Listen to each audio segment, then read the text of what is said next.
Scientist Rick Marshall, his assistant Holly, and a survivalist Will are sucked into a realm populated by dinosaurs and painfully slow creatures known as Sleestaks by a space-time vortex. Stick around till the end to understand what happened to the trio. Hello and welcome to Comedy Recap. Today we're going to give you a recap of the film Land of the Lost, which is a movie from the adventure comedy genre.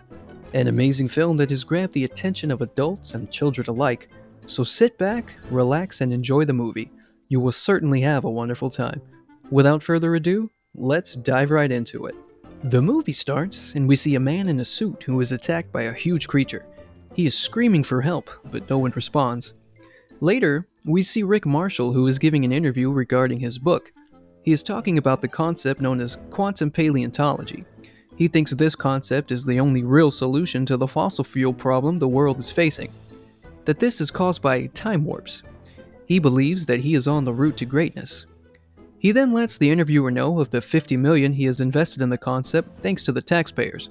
He further intends to ask for more in order to pay for his ongoing research. He then promotes his book, which he believes will sell more, hence earning him more money to spend on his research. He then proceeds to smoke a cigarette, for which he is asked not to due to the professional setting. The interviewer then grills him about the many famous personalities that have said that Marshall's claims are completely bogus. Famous celebrities such as Stephen Hawking used to have the same stance. When the interviewer continues to grill Marshall regarding his claims, Marshall leaves, citing the pack of cigarettes. However, later he runs back into the studio and has to be restrained by a member of the staff and a fire extinguisher. The scene changes and we are watching a documentary on Marshall's life. Here we learn that Marshall is reduced to working as a teacher at the George C. Page Museum, 3 years after being kicked out of the science department for his theory of time warps and his attempt on Matt Lauer's life.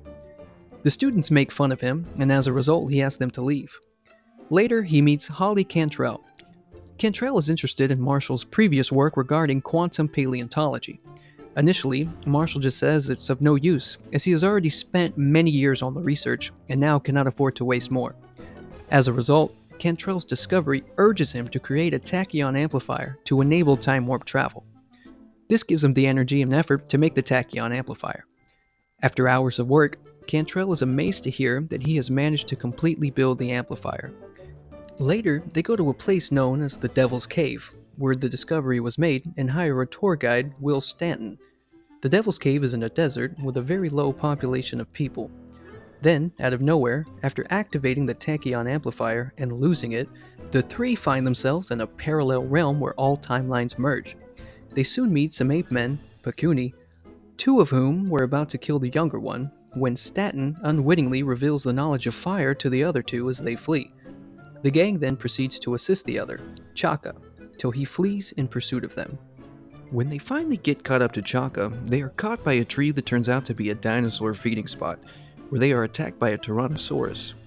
They're pursued by the T-Rex until they reach a little land bridge. Marshall is certain they are safe after explaining how a T-Rex's brain is the size of a walnut, and it is incapable of gauging depth and distance. As he stalks away, the T-Rex comes to a halt, turns, and dashes across the chasm at full speed.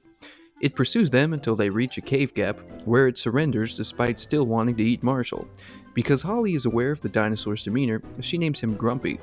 Grumpy's grudge becomes more evident when he leaves a gift, a beach ball-sized walnut wrapped in gift wrap, which Marshall did not believe was conceivable. Chaka returns the next day with fruit stuffed with spiders. Rick covers himself in dinosaur urine to hide his scent from Grumpy, and then has the images of weird creatures screaming for his assistance and escaping out into the lost city. Chaka becomes anxious and tries to persuade the others to flee as they are attacked by the sluggish but deadly Sleestaks. When the pylon opens, Marshall and his crew enter, where they meet Enoch, the monster who contacted them. Enoch informs them that the villain Zarn is attempting to take over the universe and requires the tachyon amplifier.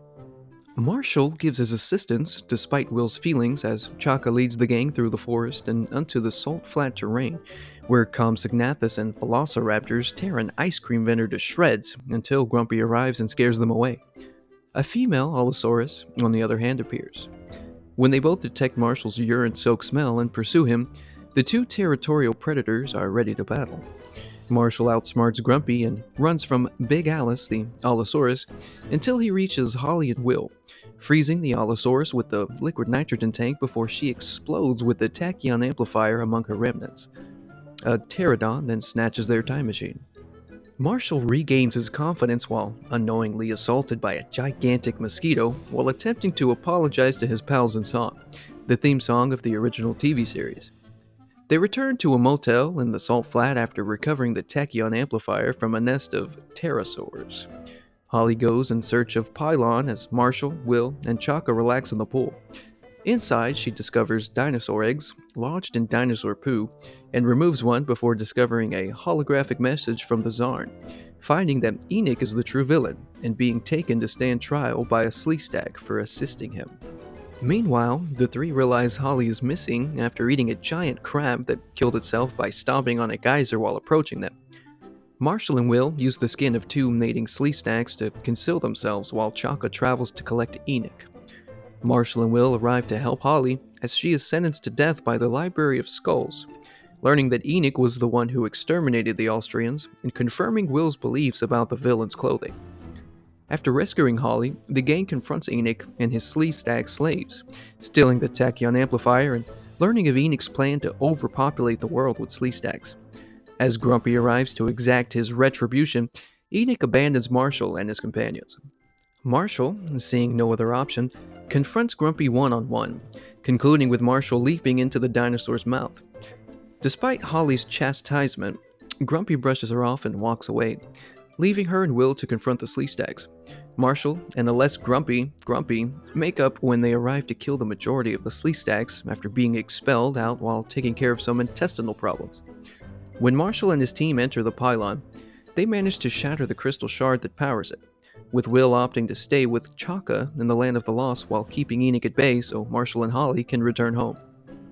Will takes advantage of his new existence by seeing Chaharim, Kaz, whom he had been informed were unattractive by Chaka, only to discover that they were incredibly hot Caribbean tanned ladies wearing only a loincloth. He's quickly encircled by a half-dozen women who begin stroking him all over. "I made the right choice," he says in response. On Earth, Matt Lauer reluctantly agrees to a second interview with Marshall, who is now proven correct, and proceeds to rub it in his face by bringing back a dinosaur egg and a signed copy of his new book. However, history repeats itself as Matt tries to kill Marshall after being compelled to show off the title of Marshall's new book. Matt Lauer can suck it. The dinosaur egg Holly discovered develops into a young Sleestak soon after the show ends, unknowing of what Marshall and she left behind on stage. So that's all the time we had today, folks. I hope you enjoyed this video. Do not forget to subscribe to Comedy Recap, the best channel for watching the recaps of your favorite comedy movies. Lastly, do hit the bell icon to remain updated about all our future videos. Till then, see ya.